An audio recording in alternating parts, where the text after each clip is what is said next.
Lynn Hoffmann, thanks for joining us today.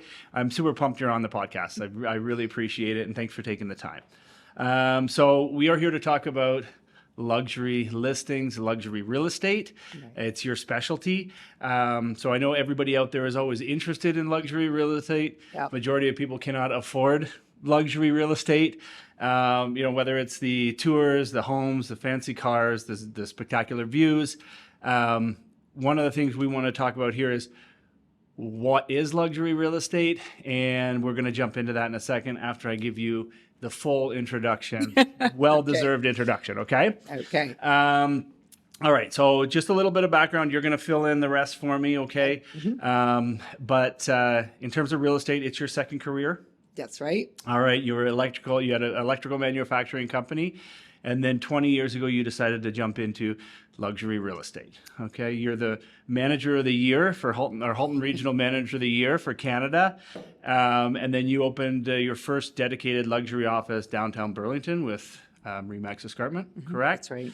And then, so for the last 2 decades, you've been providing the finest luxury web portals, website technology, industry-leading marketing, and then, of course, digital marketing for luxury realtors. So I think you are the perfect person for us to talk to about this. Okay. Along with many articles, you're well-versed. So tell me a little bit more about what I didn't get. Okay. Well, first of all, thank you very much for asking me. I think this is a lot of fun, and it's always an interesting topic. Everybody's always very interested in what's going on. A little bit about me, just to fill in some of the blanks. 20 years ago, I did decide to make real estate a second career. And through that, I managed with another brokerage for a few years. And then I was put into VP of sales for another very large real estate company that work primarily in the luxury space. Okay. And that's where I picked up a lot of my experience in that. No names. No names. But fast forwarding to the best real estate company, Remax Escarpment, Conrad and I met up going on our eighth year ago, and he was in the process of opening the first ever luxury real estate office in Canada. So I was tasked with building that up from 0 agents, and that's what we've worked on. And then after that, 2 years ago, we opened the Oakville office, which again has a lot of luxury agents in there as well, because that's very much a luxury space, luxury people. And I'm talking about people that spend most of their real estate life in the luxury sphere. Yeah. So that's a little bit more background about me on that topic. And then I think your next question was... Let's jump in. Jump in. Yeah. So luxury real estate, in your opinion, give me a definition. Well, I'm going to give you the Remax Canada definition because that's who we represent and who we work for. So that means that a property is typically 2 to 2.5 times higher than the average price point in an area. So I just wrote down a couple of snippets because we obviously have a long list of thresholds, luxury thresholds for the entire province of Ontario. Yeah. And I can't remember them all. So Oakville is 3.2 million. Okay. Entry level. Burlington is 2.3 million. Rockwood is 1.8. Erin is 2.6, and I did Acton was 1.7, just to give you an idea. So some places are lower and some places are obviously a lot higher. That's the threshold for the monetary consideration. Okay. And there's a lot more that goes into that than just the monetary. Of course, consideration. because when I look at those numbers, I mean, you're right, even with the Rockwood stuff. Yeah. But when I think luxury, I'm thinking over the top. Like, over the top. Like we have estate homes in and around the Wellington County and Halton Hills area. But they typically, if you want something that's fully done up, it starts at $3 million. Right. All right. So the 2.5, you'll get those luxury, or you'll get the estate lots. You might not get the same finishes. Right. Right. Right. But yeah. And that is exactly what it's all about. So when we go to determine who goes into our luxury portals, we look at, first of all, the monetary gives them that entry level. Yeah. And then every listing is sort of hand viewed, hand curated as to all the other things about it. So whether it's the location, if it's got a mountain view or an escarpment view or a lake view or something about its location, also the finishes, the quality of the finishes, the types of finishes. It could be a historical property or an architecturally important property. Okay. But what it can't be is a $3 million box Yeah. with no features. And the grass isn't cut and the lawns aren't done and there's something else left outside. So it's a total view of Yeah. It's the not just entire- price point. No, it's Okay. not. So people get confused about that. They'll say, well, my property should qualify. Well, price wise, it does. Yeah. But condition, finishes, location, there's really nothing special about it. So it doesn't make it. We've been very, very selective in picking the properties that go on our own Remax Escarpment luxury website. Yeah. And that's kept the quality of the products very high level so that when the consumer goes in, they're seeing just the very best of Yeah. everything. We've had a few of them. I've argued with them on a few others that didn't make the cut.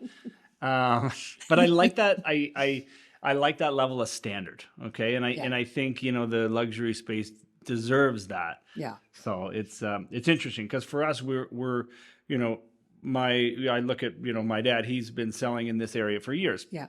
And he'll always look at some of the lower end properties and say, geez, I wish I had 100 of those versus, 100, $1 million houses versus $10 million houses. Right. And it's a totally different animal with selling those versus selling the 10 million. It is. They're both different. I do have agents in our realm that just live in the 4 million and over. Yeah. And would But they not touch? Well, they will. Obviously, they will if it's a client's family. Yeah. Or if it makes sense to them to do it.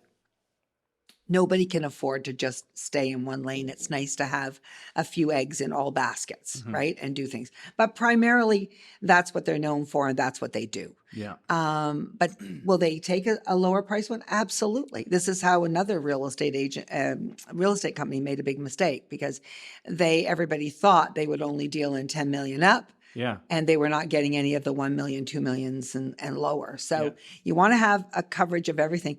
And my own feeling is when you're working for clients that have $1 million property or a $2 million property, they should be treated in the same manner and way as those other people because you want to get it out there in your market and in your sphere that this is how you conduct your business. Yeah. That you're always doing this absolutely top-notch job of marketing, preparing, and working toward getting their property sold.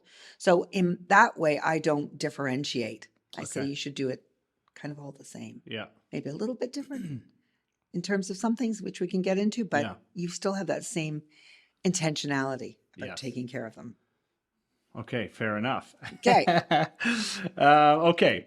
So give me your opinion. If a younger agent or a newer agent, right, because we know they come in all different shapes, sizes, and ages, wants to break into the luxury market, okay, what's some advice that you would give to them? Because I mean, it is an enticing realm, and you're right. Like if you're selling some of the lower end stuff, and then you don't have the higher end stuff in your portfolio, it's really hard to kind of jump in there because you need to rely on some of this before you can jump up here. So like, what would you tell them to do? Well, you just said something there that triggered a thought in my mind.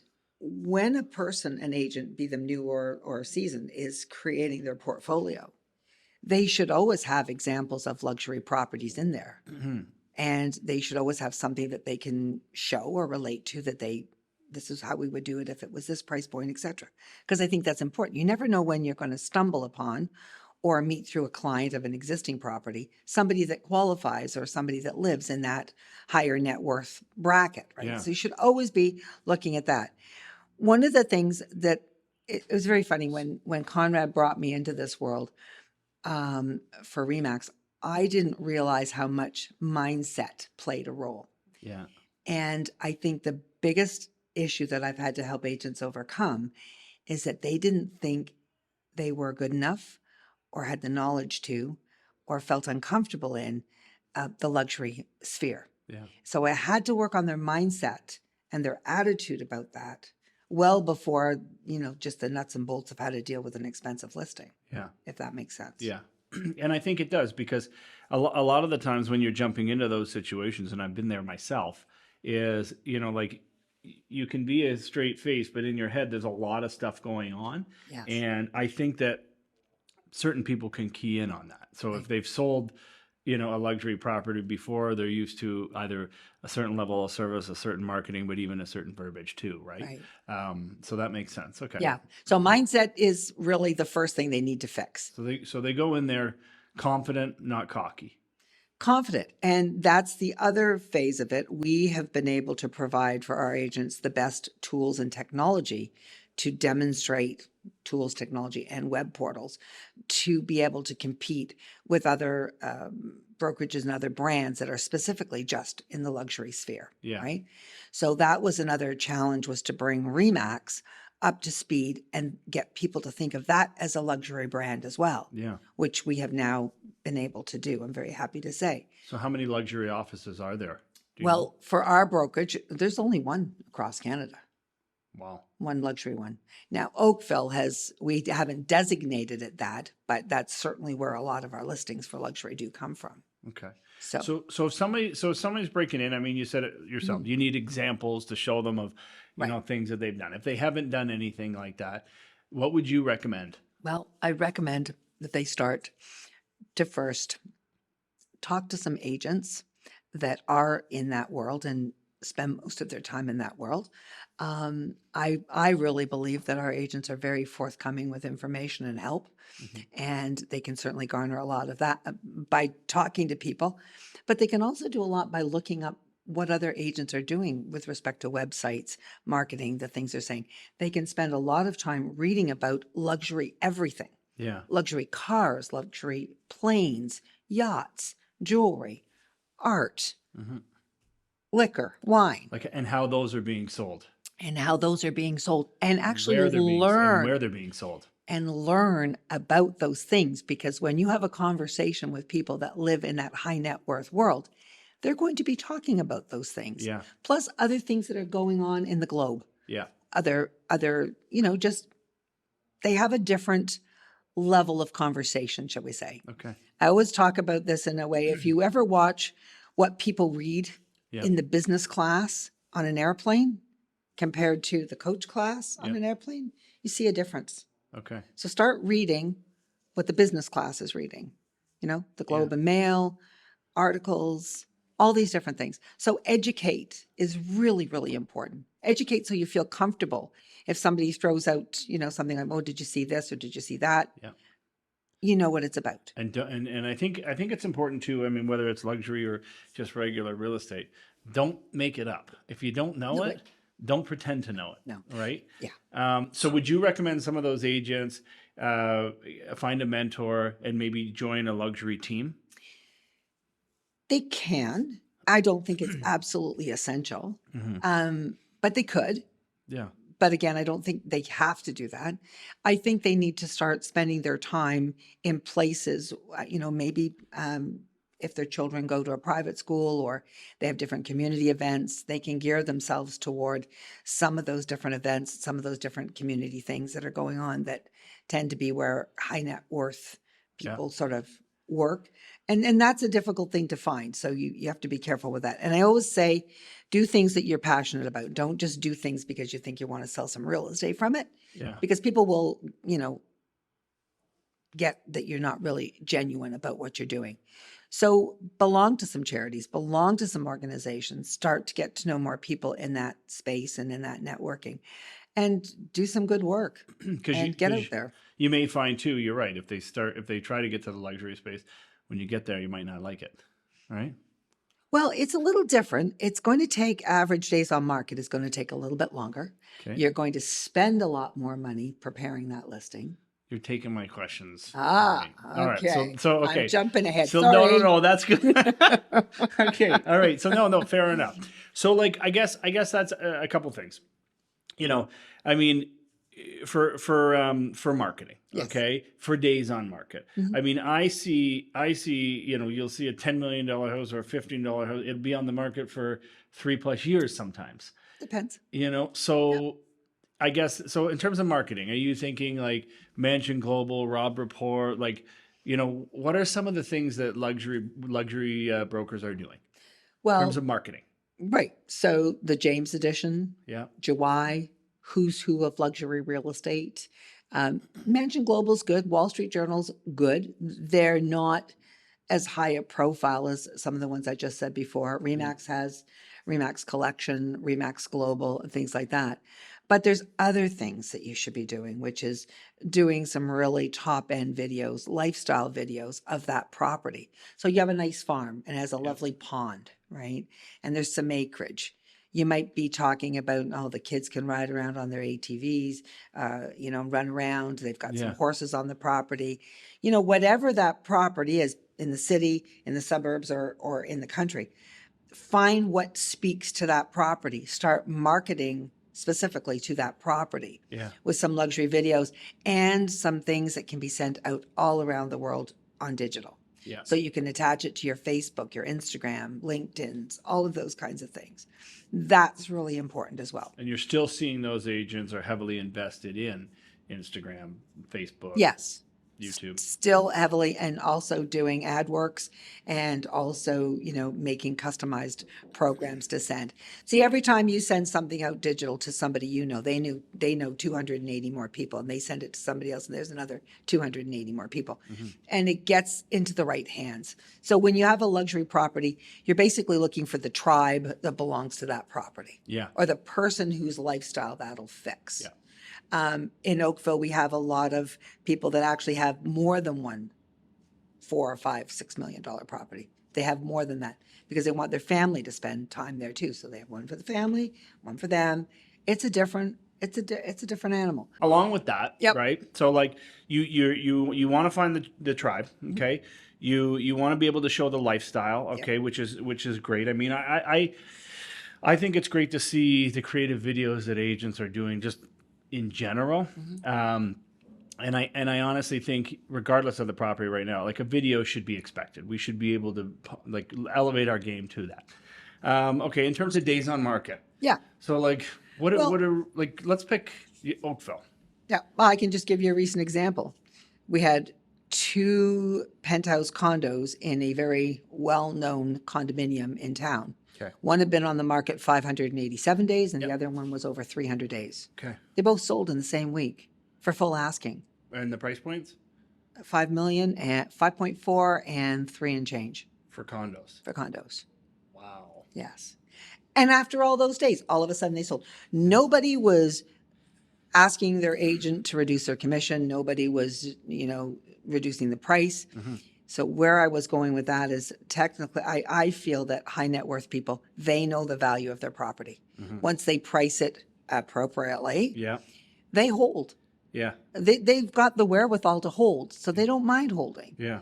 But the agent needs to know that there's a lot more work. You've got to be promoting. And I'm not saying marketing, I'm saying promoting. I mean, you're picking up the phone and calling everybody you think could live in that house. Yeah. And everybody who has clients you think could live in that house. So you got to do a lot more promotion. You're not just posting on MLS. No. I mean, we were just at a $12 million open house the other night. First night on the market, $12 million in Lauren Park. Was absolutely gorgeous. All the right people were in attendance. And then by that, I mean the right agents. The agents that had clients that could afford that house. Yeah. That's what you want to do. You're working to promote. Yeah. Think of it as, you got a blockbuster movie coming out. You have to promote that movie. Yes. You're promoting the house. Yes. Not just sitting back waiting for something to happen. So I mean, I guess that's to be expected, right? I mean, the higher the price point, your buyer pool is thinning out. Mm-hmm. And then, so your longer days on market. Yeah. So, I mean, would the conversations be similar for us? Like if we sell a farm, I mean, over COVID, farms were selling relatively quick. Okay. But traditionally, 6 months to a year, if something sold quick, great, but that's what it would go for. And I mean, we would be on the phone talking to our clients and just explaining to them about the market, assuring them that everything's okay, that this is normal, because of that average days on market really help us out, right? So, I mean, would they be having similar conversations? Absolutely. And I think on any price point, those are the conversations you need to have. Yeah. You need to know your absorption rate in the market on any price point and have that conversation. So Mr. and Mrs. Seller, know what the absorption rate is. Well, that's how fast properties are moving, how fast they're moving. And it could be in the neighborhood, in the price point, whatever. But how fast they're being sold based on the number of properties that have just sold in the last 30 days. Okay. So you can figure that out in the math. It's very simple. But That's a conversation that every agent should be having with their clients. And the 3 million, there's kind of a funny thing. The 2.5s to 3 are sometimes the ones that take a little bit longer. Yeah. When you get 4 and above, it seems to be a little easier. People that have the 4 and above don't always have a mortgage. Yeah. They're not always worried about interest rates, where the other price points are very concerned about interest rates and mortgages and have to qualify and so forth. So they're in a different realm. So take us through that. So that's Yeah. another thing here. So you and I were talking to the other day, and you gave me 33, 33, 33. 33. So can you just explain to these guys what that means? Well, everybody's all fussed about the interest rate being so high. Yeah. Okay, but you really need to stop and think. Out of 100%, 33 don't have a mortgage, 33 rent. So you're really, the 33 is left that have the mortgage. They're the ones that are concerned about the interest rates. Yes. And they're the ones that are trying to maybe move up on the scale of a house that they're buying. So that's when I'm saying that 1.5 to 3 is a trickier point for those folks, because they're lending. they're borrowing, and they also have to qualify for it, and there's more hoops to jump through. Yeah. These other folks, not really so much. So we've had cash buyers for $6 million houses. Yeah. Where they already own a couple of properties in Oakville. They have shown bank statements that say they have over this in their bank account. Yeah. So we're good, and we're good to go. And that's just another thing there. I've kind of given myself a little trigger on this. When you're dealing with luxury properties, there's a whole lot of different standards that you have to work to get clients through the house. It's not quite the same as it is in a property that's in the, say, the 1 to 3 million. So give us an example. So tell us.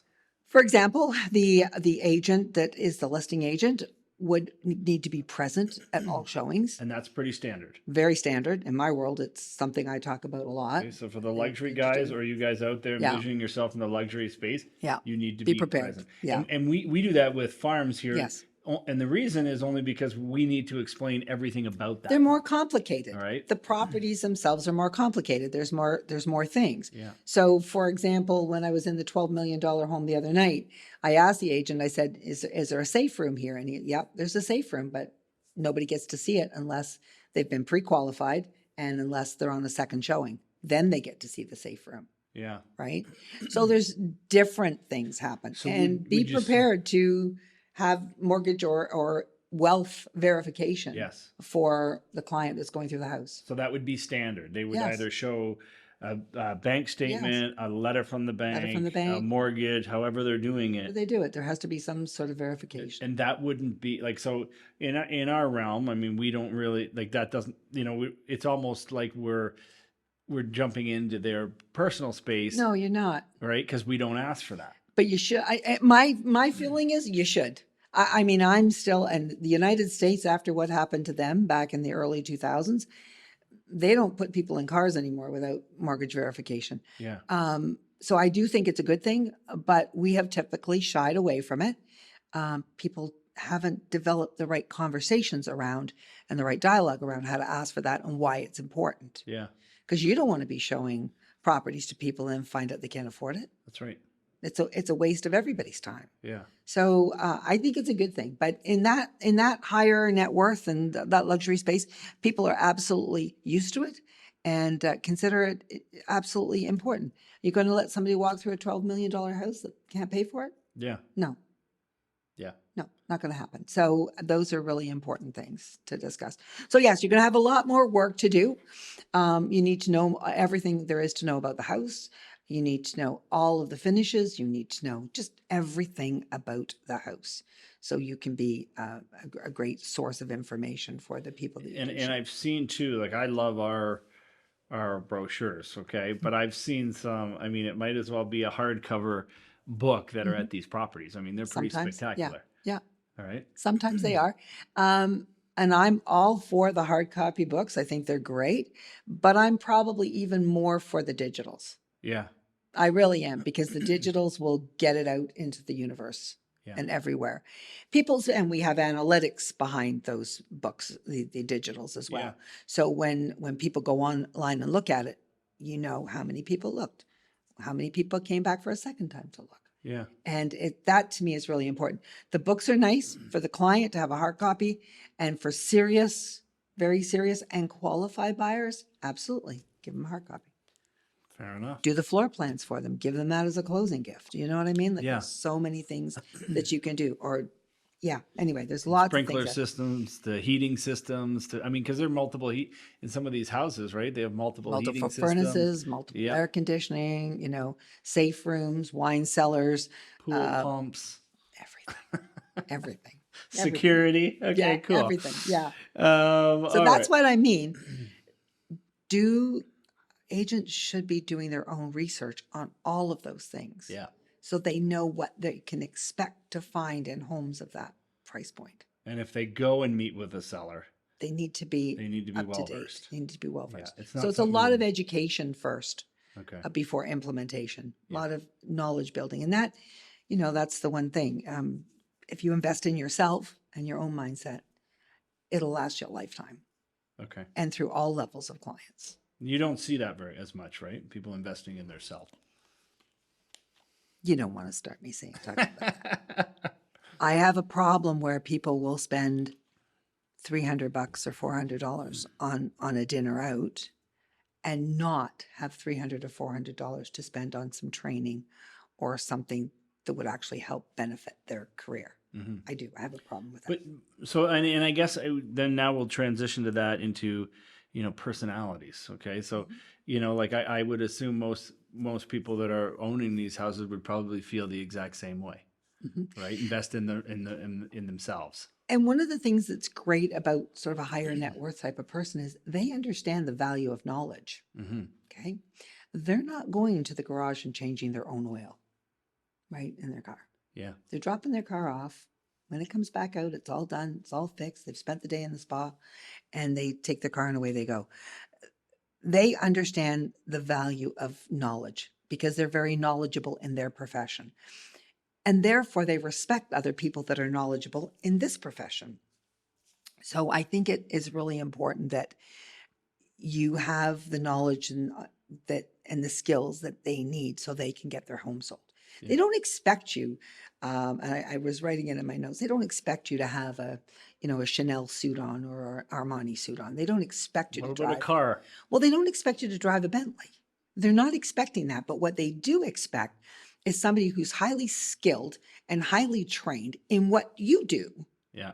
But don't drive up in a car that's falling apart or has duct tape on it or is rust bucket. I have had years ago a couple of clients that complained because the agent's car was horrible.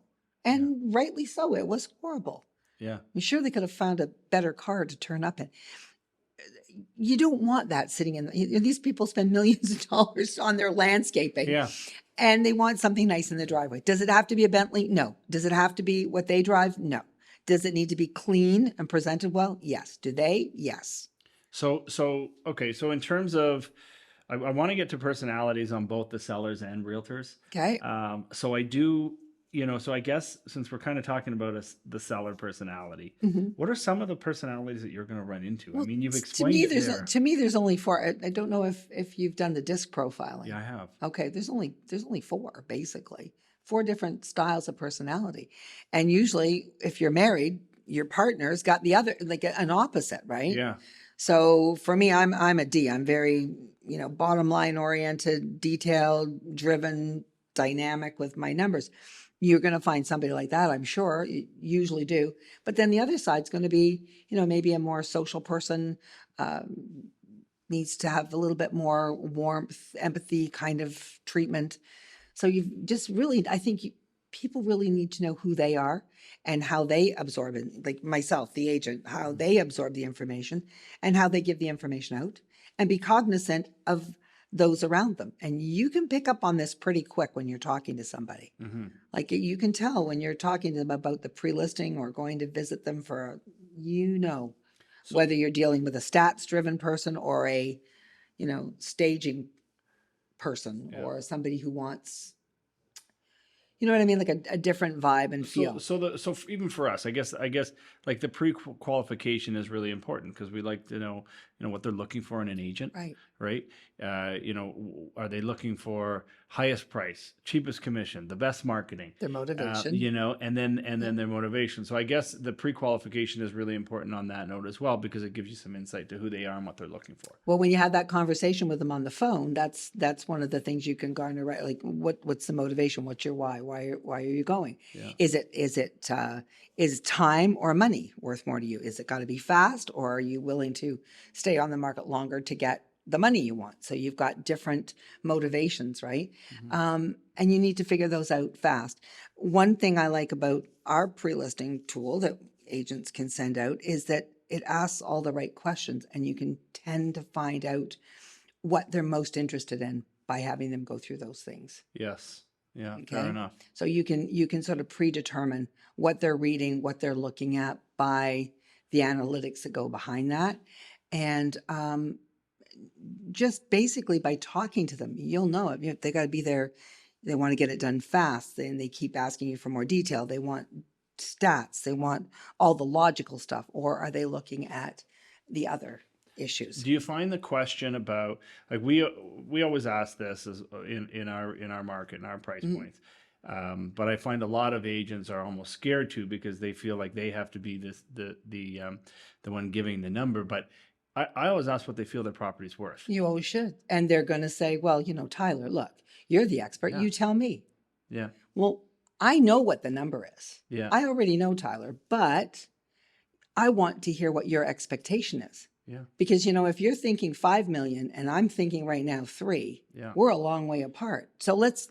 And you need to know how to approach, and that's the same for us. Like, what the seller wants for their property doesn't make a difference on what number I'm going to come at. And I always need to see. So it's always nice if they if we think it's worth $1 million and they think it's worth 800,000, then Life is good. That's a great conversation. If they think it's worth 2 million and we think it's worth $1 million, now we need to explain to them why, and then you're going to direct your presentation differently. But they're still doing that in the luxury space. Absolutely.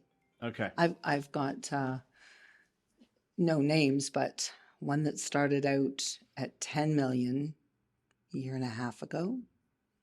They had a 9-something offer, didn't take it. Then they had an 8.6 or 8.7 offer, didn't come together. And now they've accepted 8.5. Their need is not equating to what the market's going to tell them that property's worth. Yes. So, that's just not a good way to, I need this to move forward. Well, I'm sorry, the market's not working for you today. Yeah. We're not going to get you $1 million. So we need to have some conversations around a strategy to get you the most amount of money. So I meet your expectations. That's all. I mean, it's the same. It doesn't matter what price point you're in. Yeah. No, I was going to say this. There's very much similarities between our stuff too. All of it is. It's all the same. It just, some is just a wee bit more complicated. So in terms of, let's switch it to the agent. So is there a certain personality type that best fits a luxury broker, or like, because I find even now, I mean, for us, there's so many, you have people that want to be funny and funky in the listing videos, and you have other people that are really, really reserved, or you have nobody in the video where it's just funeral music going through it, right? Like average video on the Toronto board, I think, is watched about for 7 seconds. So it's nice to have some, at least have a little bit of creativity there. But I guess in terms of the agents itself, like, what are you seeing? Well, again, each seller in that marketplace has got their own unique personality too, and they're going to be drawn to different people just as we are. But one of the things that stands out the most to me is my top luxury agents and top luxury teams. They're dead honest. They're just straight with people. They don't try to, and I guess it's because whether they get that listing or they don't, their life doesn't depend on it. Yeah. Right? Yeah. So they have the luxury of being authentic and honest. Yeah. And so they have some really good conversations. And as I said, people that have properties of this kind of value, they know what that knowledge is worth in their world. And so they respect it. It's like going to a doctor and asking for a diagnosis. Yeah. And then some people will tell you, nope, you're wrong. I'm just going to do it myself. These folks tend to listen a bit more because they understand the value of good knowledge and the value of experience, right? Yeah. So I think that's a little bit different. But I would honestly say I've got funny people. I've got dead serious people. They treat it like a business. It's not a part-time thing. They're full-time in it all the time, but they're very, very honest and very good at what they do. So I think honesty is a real big deal. Fair enough. And giving people the news that they don't want to have sometimes, Yes. right? Yeah. I mean, I guess there's a lot of similarities, but like, I guess what we'll take from this, I mean, having the right mindset and having the Yes. confidence. Right. Right. The honesty, I think, is important probably in any price point, but it's interesting that, you're right. You don't need the fake it till you make it mentality. So, I mean, even if somebody listens to this and the takeaway is that being prepared, having the right mindset, and being knowledge honest. and knowledge and know the market Yeah. and know everything in the luxury world.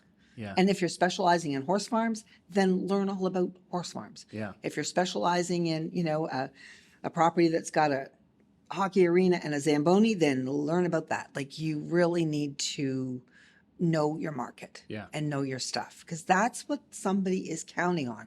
They're giving you a listing. You better know all about it and what.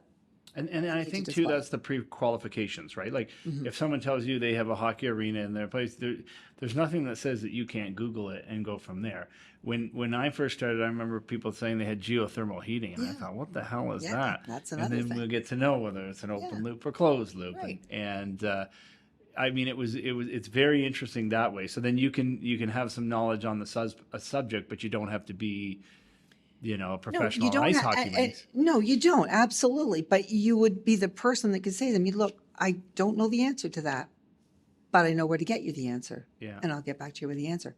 So I would never encourage people to, make up stuff or go through anything that they don't actually completely understand. Yeah. But the more you can know about the different marketplace where you're in, Yeah. the better you are. And go visit some of these houses when they come up or open on an open house. Go look at them, check them out. You need to know your inventory as well. Yeah. Okay. So, if you guys are out there that are thinking about getting into the luxury space, Lynn is the person that you need to talk to. Okay. She's probably sick of talking about it, but she will always take the time, which is what we find we're very privileged to have. But let's just go through. So, knowledge of the market, know what you're selling. You need to have confidence that you can sell what you're selling, and honesty. And those are some big threes that we'll take away. If you need help with marketing, Lynn is the perfect person to go through that. But having some time and dedicate that to your craft, I think, is really, really important. Yeah. Okay. Lynn. Thank you. Thank you for having me. Thank you very much. Great. Okay, guys, thanks for watching. Thank you.